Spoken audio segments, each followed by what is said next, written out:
اللہ تعالیٰ نے جو انسان پیدا کیے ہیں ان کے مزاج مختلف ہیں. ان میں کچھ لوگ ہوتے ہیں جو قوی ہوتے ہیں ارادے کے، جو فیصلہ کر لیا ڈٹ گئے. کچھ لوگوں میں وہ قوت ارادی اتنی مضبوط نہیں ہوتی، وہ ادھر ادھر سوچتے رہتے ہیں. کچھ لوگ جسمانی طور پر بہت توانا ہوتے ہیں، کچھ لوگ جسمانی طور پر پیدائشی طور پر کمزور ہوتے ہیں.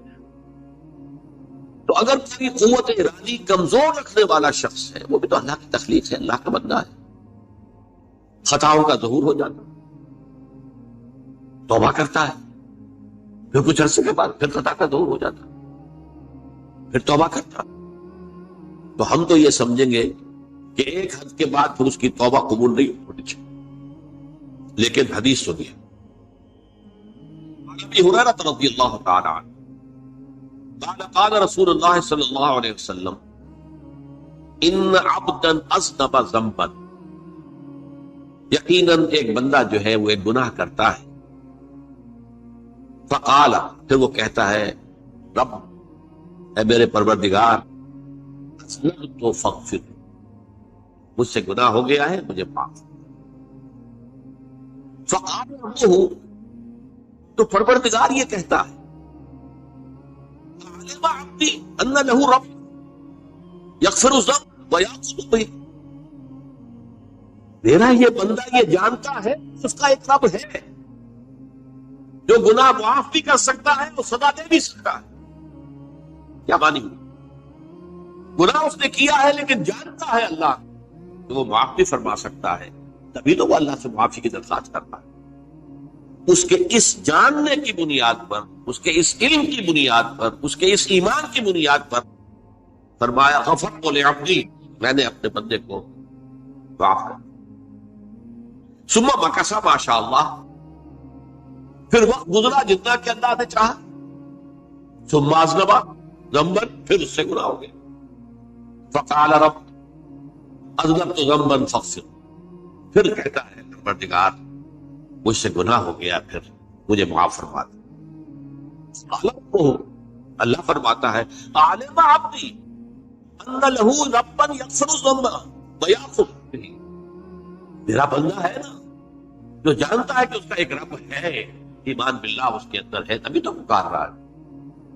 اور یہ بھی جانتا ہے کہ وہ گناہ معاف بھی کر سکتا ہے اور چاہے تو پکڑ بھی سکتا ہے، سزا بھی دے سکتا ہے. تو فرمایا، اللہ تعالیٰ فرماتے ہیں میں نے فرمایا میں نے معاف کر. ثم ما شاء اللہ، پھر ایک عرصہ گزرا اس کے بعد. ثم اذنب ذنبا، پھر اس نے گناہ کیا. قال رب اذنبت ذنبا آخر، اس نے کہا پروردگار میں نے تو پھر ایک اور گناہ کر دیا، فاغفر لی، مجھے بخش دے. فقال اعلم عبدی ان لہ ربا یغفر الذنب ویأخذ بہ، میرا بندہ جانتا ہے نا کہ اس کا ایک رب ہے جسے وہ پکار رہا ہے، اور وہ جانتا ہے کہ اسے اختیار حاصل ہے کہ چاہے تو بخش دے اور چاہے تو بخش دے. اس کے اس علم، اس ایمان کی بنیاد پر میں نے اسے معاف کر. ایک اور حدیث، میں نے چونکہ اس گفتگو کے لیے ان احادیث کا تفحص کیا ہے، یہ تو بہت ہیں حدیثیں، میں نے ان میں سے کچھ چنی ہیں. ہمارے پاس واعظ ناصح، وہ بھی کسی شخص کو روکتے رہے، برائیوں سے روکتے رہے، نہیں رکتا، تو کہیں غصے میں آ کے اللہ تجھے کبھی معاف نہیں کرے. یہ کتنا بڑا جرم ہے، اس کا اندازہ کیجئے اس حدیث سے. تو میرے بندے کو میری رحمت سے مایوس کر رہا ہے، کتنا بڑا جرم ہے، اس کا اندازہ کیجئے. یہ مسلم شریف کی روایت ہے عن جندب، حضرت جندب رضی اللہ تعالی عنہ سے، ان رسول اللہ صلی اللہ علیہ وسلم حدث، کہ اللہ کے رسول صلی اللہ علیہ وسلم نے ایک واقعہ بیان کیا. ان رجلا قال، کہ ایک شخص نے یہ کہا واللہ لا یغفر اللہ لفلان، کہ خدا کی قسم اللہ تعالیٰ فلاں شخص کو کبھی معاف نہیں کرے گا. وَأَنَّ اللَّهَ تَعَالَى قَالَ، اس پر اللہ تعالیٰ نے یہ فرمایا من الذی یتعالی علیہ، یہ کون ہے جو میرے اوپر حکومت کرنے والا آ گیا، جو میری طرف سے حکم لگا رہا کہ میں کبھی معاف نہیں کروں گا؟ من ذا الذی، کون ہے وہ شخص، الذی یتعلی علی انی لا اغفر لفلان، کہ میں فلاں شخص کو کبھی معاف نہیں کروں گا، قد غفرت لفلان، اس کو تو میں نے معاف کر دیا، اس شخص کے تمام اعمال میں نے ظاہر کر دیے کہ تم نے میرے بندے کو مایوس کیا۔ یہ ہے جرم کی انتہا۔ تو توبہ کی دعوت دیتے رہو، توبہ کے لیے لوگوں کو آمادہ کرتے رہو، توبہ جو ہے اس کے لیے ترغیب دیتے رہو، اللہ تعالیٰ معاف فرمانے والا۔ اب آخری حدیث سنا رہا ہوں، یہ تو بہت ہی عجیب حدیث ہے اور متفق علیہ، یہ بخاری اور مسلم دونوں کی۔ حضرت ابو سعید الخدری رضی اللہ تعالی عنہ جو ہے اس کے راوی، حضور نے فرمایا کانا فی من کانا قبلکم رجل قتل 99 نفسا، تم سے پہلے جو امت تھی بنی اسرائیل، ان کا ذکر ہے، اس میں ایک آدمی ایسا تھا جس نے 99 قتل کیے۔ اب آپ اندازہ کیجئے کتنا بڑا گناہ کبیرہ ہے قتل۔ قرآن مجید میں آتا ہے فَكَأَنَّمَا قَتَلَ النَّاسَ جَمِيعًا، اگر ایک انسان کو بھی ناحق قتل کر دیا گیا تو یہ ایسی ہے گویا کہ اس نے پوری نوع انسانی کو قتل کر دیا، اس نے 99 قتل کیا۔ فَهَلْ لَهُ مِن تَوْبَةٍ، پھر اس کے بعد یہ ہوا کہ اس کے اندر توبہ کا جذبہ پیدا ہوا۔ فَسَأَلَ عَنْ أَعْلَمِ أَهْلِ الْأَرْضِ، تو اس نے پھر سوال کیا، لوگوں سے پوچھا کہ زمین میں رہنے والوں میں کون سب سے بڑا عالم ہے؟ فَدُلَّ عَلَى رَاهِبٍ، اسے بتایا گیا فلاں راہب فلاں جگہ پر ہے، وہ بہت نیک ہے، بڑا عالم ہے۔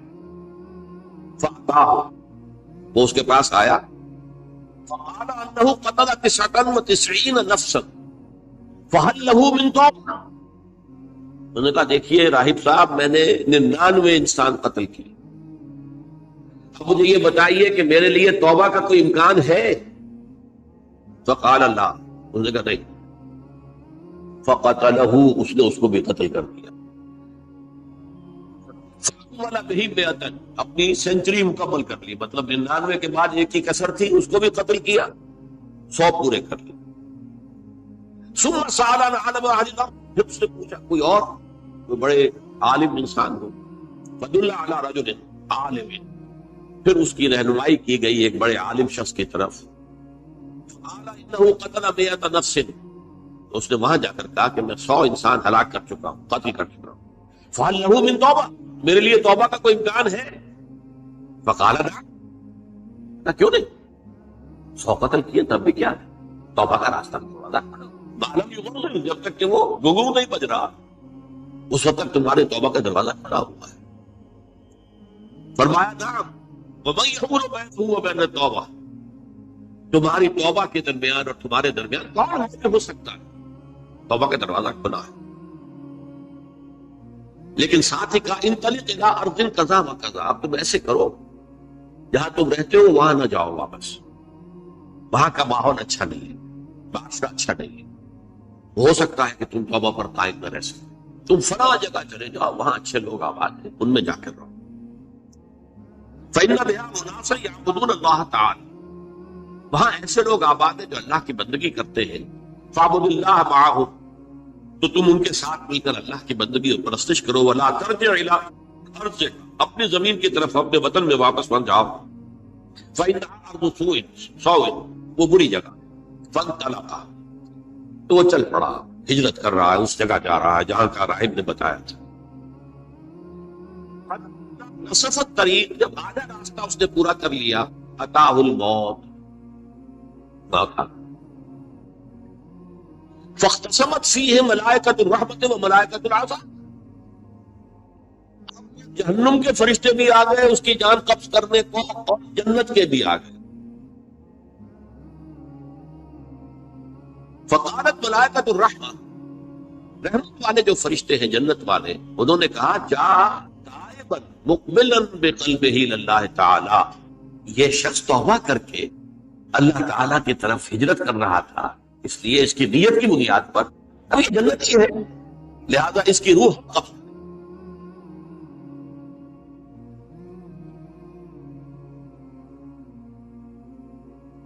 وقالت الملائکۃ العذاب، اور وہ جو عذاب والے فرشتے ہیں وہ کہیں گے انہ لم یعمل خیرا، تجھے توبہ کے بعد کوئی نیک عمل تو کیا ہی نہیں، تو کس بنیاد پر اس کو تم جنت پہ لے جاؤ؟